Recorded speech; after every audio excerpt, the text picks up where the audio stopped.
Hello, everyone. Thank you for being here to attend to this talk, and my sincere apologies that I've missed quite a bit part of this wonderful symposium. Uh, and I had to be at a place, actually, this is where I had to be yesterday. This dinner we had set up while I had a amazing opportunity to be part of an amazing dinner, which was there yesterday, and I couldn't be because this was happening. This is exactly from yesterday itself. I was there in Mumbai. We had this sort of a collaboration with a chef, and I was also welcoming the guests, and which is why I couldn't come. But this kind of also gives you an idea of what also we do along with architecture in terms of using the material that we are using here, which was a bit of a jamming impromptu. But what we will be focusing on today's talk would be mostly around this project which you see over here. It's a guest house that we had done in Sundarbans. So let me start with firstly again thanking Dr. Patel and Ms. Sahu for giving me this opportunity for having me here. And it was very interesting when I came across the name of this symposium, Vasudev Kutumbakam, and I was wondering what to really talk about. The name itself suggested to kind of share some of my own confusion and the things which had been going in my head by the time I received an inquiry to be a part of this session.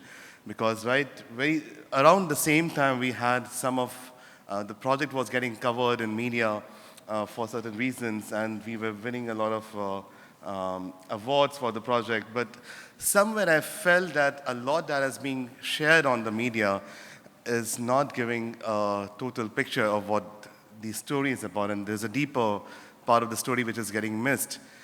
It was in a way, and of course I'm very thankful to all the media to bring us the story which they did, and which is why maybe we got this opportunity to share here.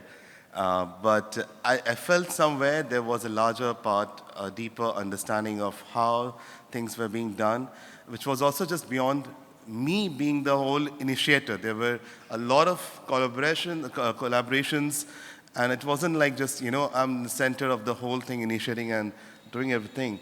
This is another picture from an upcoming guest house, and I would like to acknowledge, like in Indian tradition, you take name of your guru when you're talking about some work where he has played a critical part. So I have to acknowledge Mr. Muzaffarnagar as well. And this is our team, which was the ongoing work currently going on Sundarbans. What I felt is that there is a lot of, the term of, like we had this wonderful talk about from Mr. Wangsa, understanding of local. There are certain keywords which are, I see in media, people love to talk about eco-friendly and local. And somewhere I feel there is a part which gets missed in understanding in totality of this. These are some words which we love to talk about, sustainable, we want to throw it, and local and eco-friendly, social. And I've noticed, maybe it's just me, that there is a bit of this thing to, of course I conform to all these ideas, but there is some bit which distances me to have a tag of this, which makes me feel like I'm getting limited into that. So when we talk about local, and I would like to share my confusion on this and have your comments and share my thoughts. I was like, okay, how about just maybe the other terms which I feel, so when you say social architect, I know Alejandro Aravina, who has done some amazing social work in Chile in his studio called Elemental. And I like what he said, I'm just being a good architect, and I got to go get a project which is on a social level to work with. So I'm still understanding my context and giving a good solution as an architect. So do you really need to be called a social architect? At best, what we're trying to do is sensible. I'm accepting that there is also a lot of confusion, so I'm a bit of a confused architect as well. There is a part where I'm also having a lot of structural expression. Now, when I talk about expression, am I bringing my ego there also? So I'm fine to accept all that, but we got to go beyond a bit of these tags a bit. I knew back in college I had this issue of being called talented a lot, and then when we have started, and that tag also is, I want to break this tag and maybe do something else. And now that we are doing so much of bamboo architecture, doing brilliantly, I'm very happy and proud about it. This is something that we have done in Makaibari Tea Estate. This is this is inside the house of Harshvardhan Nevatia and his house in Raichak.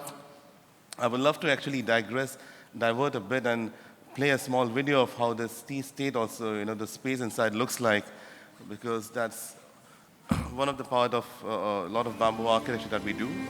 It has this beautiful cathedral kind of effect inside. So, and while it's a bit of a diversion from the main story, but let me point out, this is done with local bamboos, and how Mr. Wangsa was talking about the lunar calendar. When you choose the bamboo, I've actually lived in Arunachal for 45 days there. And one of my mentors is from Nagaland, Richard Bello. He lives near Kohima. And so, of course, we try to imbibe all those things. But then do we only become bamboo architect? Then that starts, creating a limitation. So we like to involve other things. I'm trying to, yes. So coming back to this context, and I would like to address, actually before we jump onto the first keyword that I would talk about is local, let's have a look the journey of how this guest house got built. And there's a video made here. I'll step aside and play it.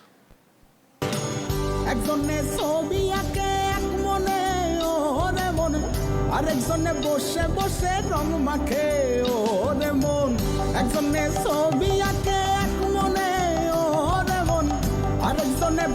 বসে রং মাখে ও আবার সেই ছবিখান নষ্ট করে কঞ্জনা কঞ্জনা তোমার ঘরে বসত করে কয়জনা মন জানো না তোমার ঘরে বসত করে কয়জনা তোমার ঘরে বাস করে কারা ও মন জানো না তোমার ঘরে বাস করে কারা ও মন জানো না তোমার ঘরে বসত করে কয়জনা মন জানো না তোমার ঘরে বসত করে কয়জনা তোমার ঘরে বসত করে কয়জনা মন জানো না তোমার ঘরে বসত করে কয়জনা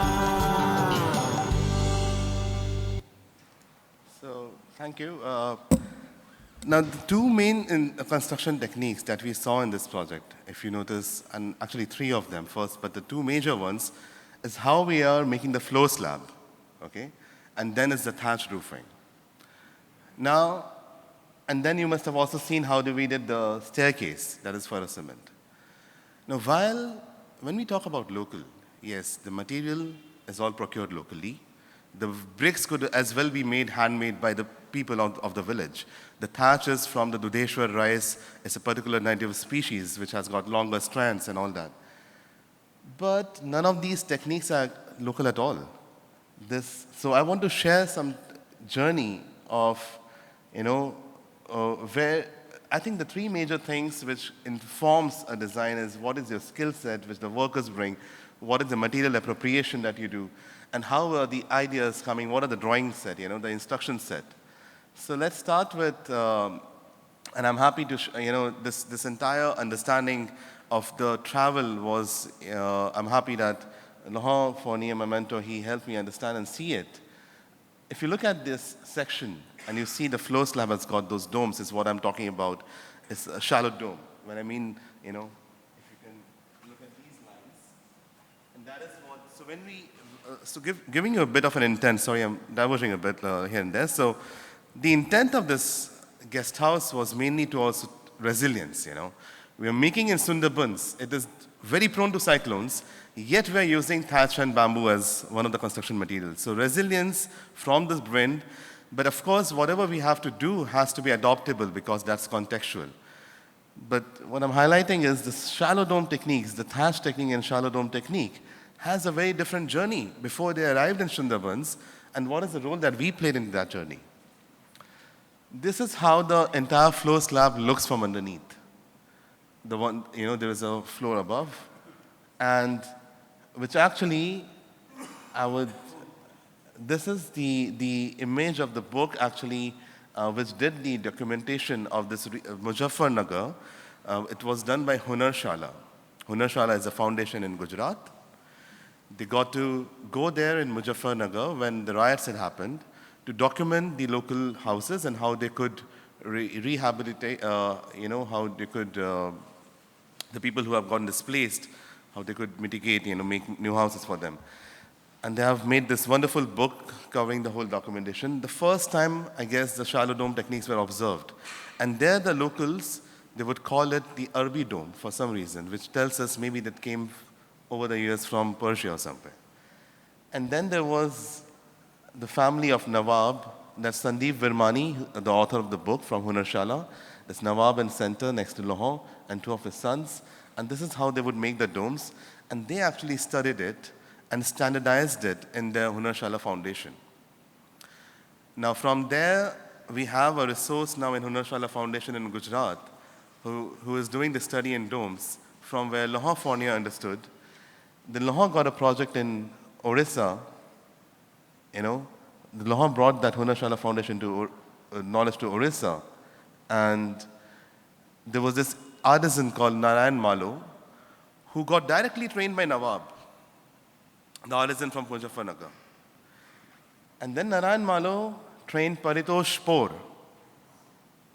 Paritosh Por is an artisan from somewhere in Baruipur. Narayan Malo did the work in Orissa, Paritosh Por did a project in Baruipur.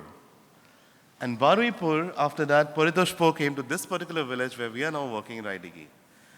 And I felt how amazing it is to be able to witness the complete, human chain of it.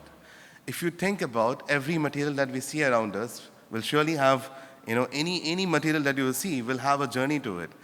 But to be able to witness it, exactly how it got passed, maybe had this chain been not there, or Lahore Hunarshala Foundation had not been there, it would have taken perhaps 100 years to come to Sundarbans, because it is working very well there.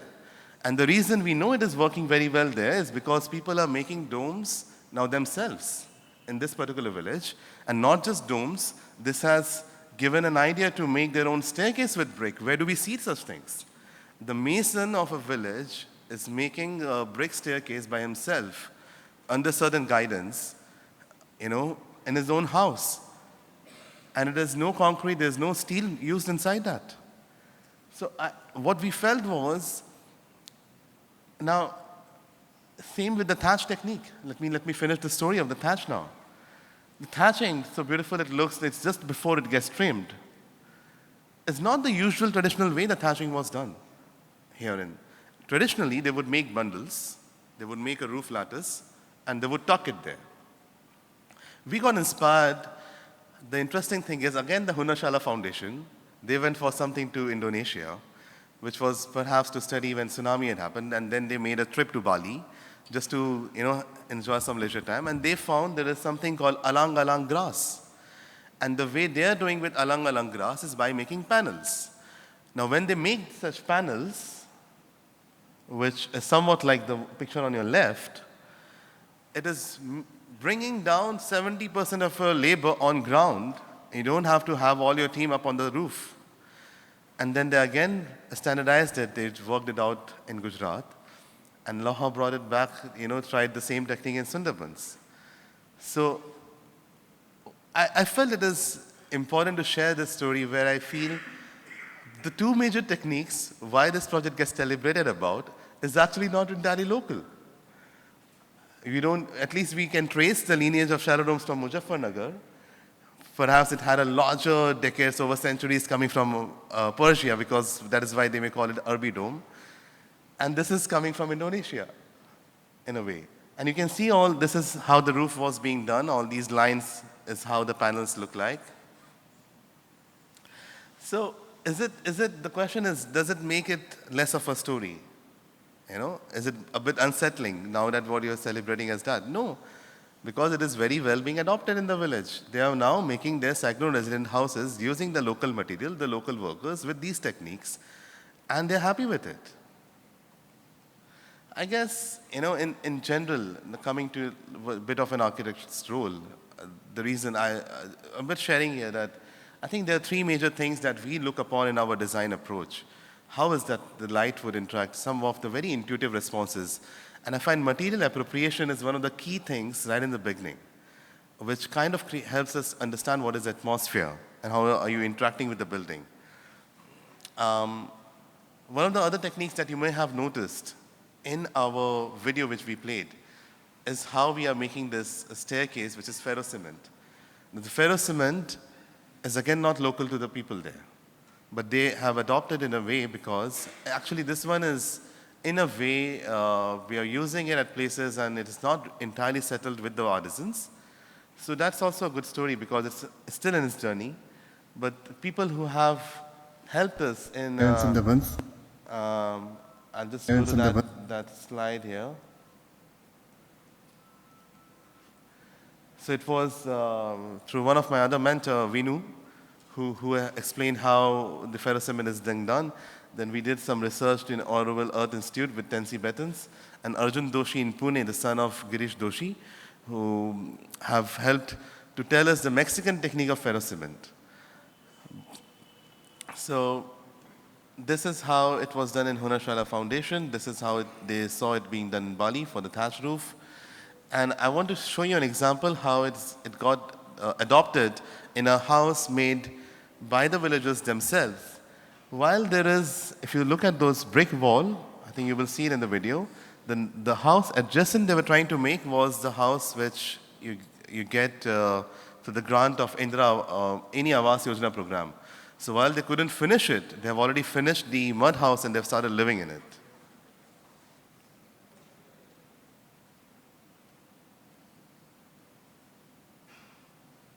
How do I play this?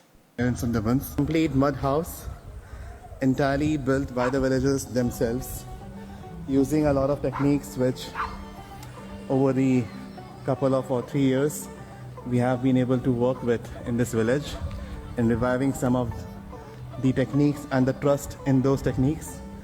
One being the mud walls. So the sharp edges is not a clay plaster done on brick, it's actually a mud wall. And they have been also able to fill in a frame made entirely of GI for the fenestration. The thatch panels, which we will see more from inside, is also something that we have been working as one of the construction techniques there.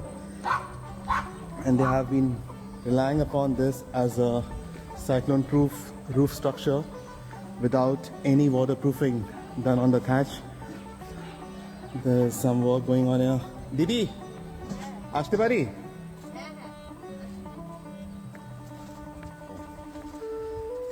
There's local fishes that we must have gotten just from this mangrove forest which is just across. This house I must say has one of the best view because that's the mangrove forest which Sundarbans is known about, and the water level that you're seeing now will suddenly rise up to completely inundate until this very level. But let's get back to what we were talking about. So look at this. I had no clue that this is happening, and this already happened. And it is done entirely by the villagers themselves. Look at those lashing techniques. Look at how they are crossing the rafters and the purlins, and how the thatch panels are being made with the right spacing in between, with the right pitch, the roof angle, and with the right density even. This door frame. So all these techniques have been picked up, and I actually was taken completely by surprise that there is this house existing and we had no clue about it. Life inside is like. It has a nice glow along the eave above the lintel beam, the roof. So yeah.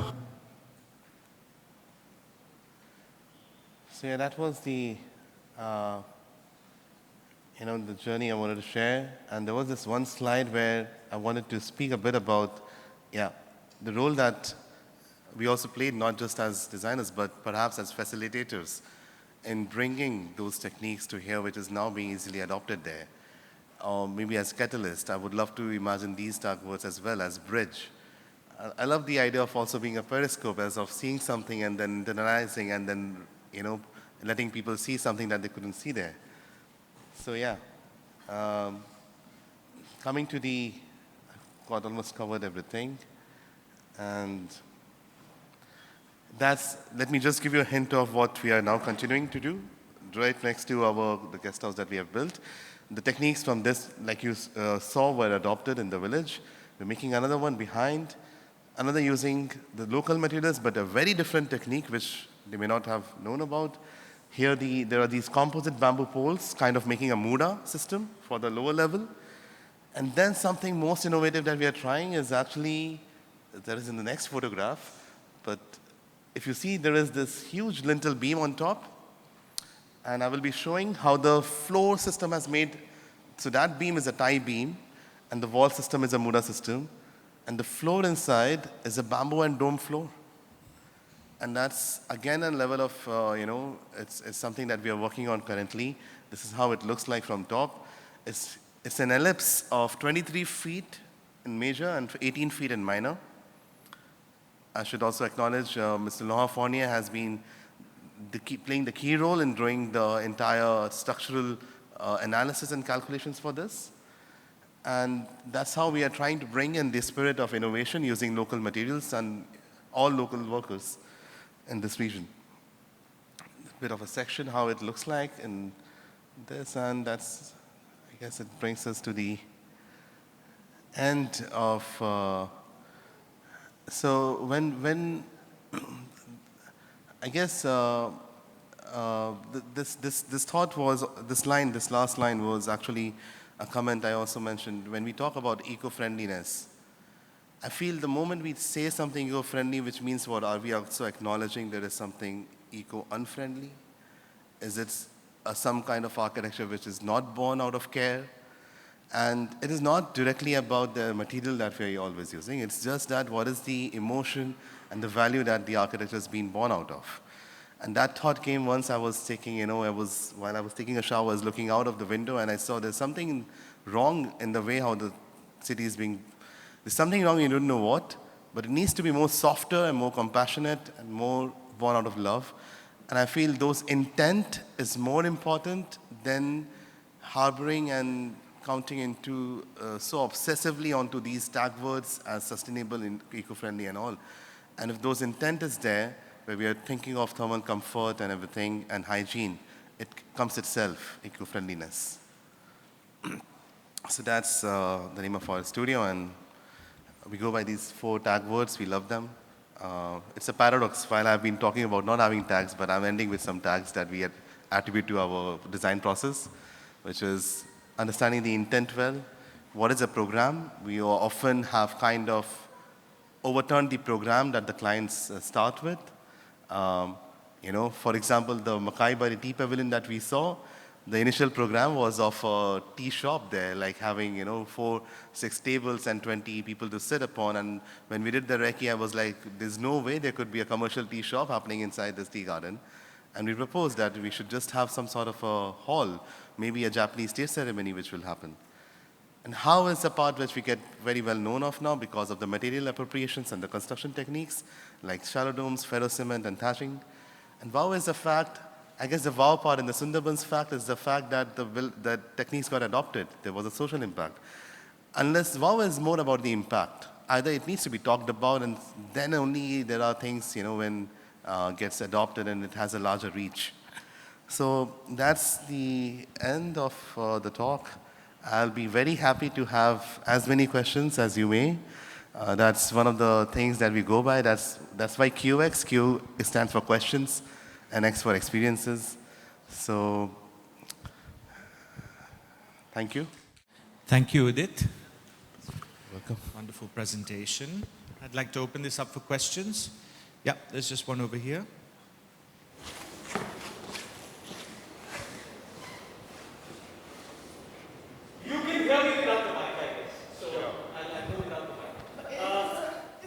We'd prefer if you use a mic, because I got scared there a little bit. I thought something went wrong. Yeah, now I can speak softer. Yeah. That's lovely. So, your work has actually thrown up X number of cues. I'm really, really curious as to whether this was, the construction period was after the Amphan and Yas years, and whether it has survived any such specific, because we were lucky we didn't have a cyclone year this year. So when it comes to the dry season and the wet season, depending on how you're getting your time structures right as far as the construction is concerned. And I was also curious about the altitudinal challenges. Because when you're, the altitudinal challenges with regards to Makai Bari, when you're doing it at the alluvial loams of the plains of Bengal, and whether you're doing it in the higher altitudes will be a different ball game altogether. So if you could throw a little bit of light on the altitudinal challenges at Makai Bari. Thank you. Thank you. So firstly, yes, the entire endeavor, entire work in Sundarbans actually started after Amphan. To share a bit, around that time there was a lockdown period and I was feeling very unproductive and meaningless being an architect. So I started looking what kind of work is going on in Sundarbans, and that's when I joined a group and we started off trying to do certain things. We finally ended up doing in this village. This structure that we saw has survived 4 cyclones so far, the last being Cyclone Remal, until its wind speed of 130 km per hour. And the thatch, and along with the cyclones, you would notice that, of course, we all know, comes a lot of rain for a continuous period of days, for 4-5 days continuously. And the thatching has been done without any waterproofing in the current structure.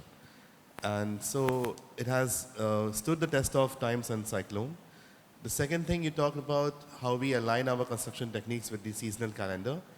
Yes, there is, you often want to get the thatching part done before the monsoon, which we were able to achieve in a drastic way for the first guest house.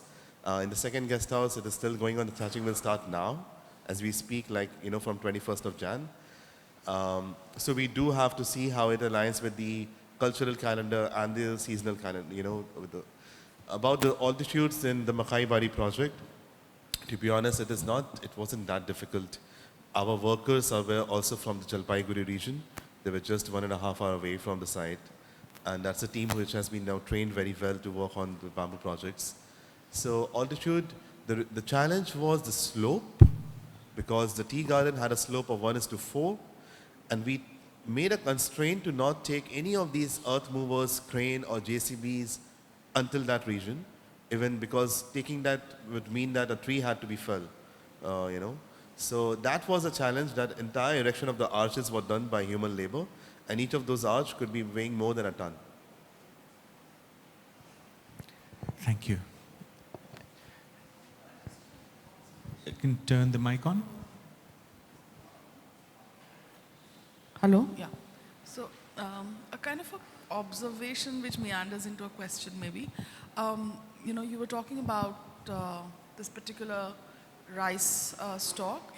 Did you mean? Dudeshwar. Dudeshwar, yeah. So, what I found in the past few years, and I've been a resident of Shantiniketan, hence been home for the last 25 years, and slowly over that time period, I've seen the thatch roof really go out, and the mud houses are vanishing. I think there may be a few here and there, but obviously it's being replaced. Everybody wants a pakka house with a tin shed. But one of the things that has come up in several conversations is that the rice stalk is not hardy enough because it's GMO, and so every season they have to change it, whereas earlier they could use these stalks which would last for 5 to 6 years at least, and which would also again be quite rain resistant. Because, but I see here that you're saying it has lasted. So is it a special kind of, is it an organic rice stalk? What are you using? It's a very good question. You see, you were right, Dudeshwar rice is not being farmed so well because the productivity, the yielding is quite low. We actually, when we started doing this, before the harvesting season, we also went to the farmers, we identified the farmers, the very few left who were working with this rice, and we gave them a bit more to cut right from the base, okay, so that we get longer strands. Now with these ones, perhaps when you would have a better quality of rice earlier, just by making bundles and tucking them on roof would still work. But now that we have brought this panel system, which makes a denser panel and a thicker roof, the thickness of this thatch roof goes to about 15 inches to 18 inches, which is something that wasn't done traditionally. Somewhere, bringing this technique in, we are able to cope up with lower quality of the strands and still and taking care of the pitch of the roof, which is the slope of the roof, which we maintain at 45 degrees. And that is some certain study, like we do the surface analysis study and everything. All these combined is enabling them, and it has been very streamlined in a filtered way. This simple thumb rule instructions have been passed to the villagers now, where they have kind of developed their own cottage industry, where they can make a stack of these panels ready for people to use when they have to.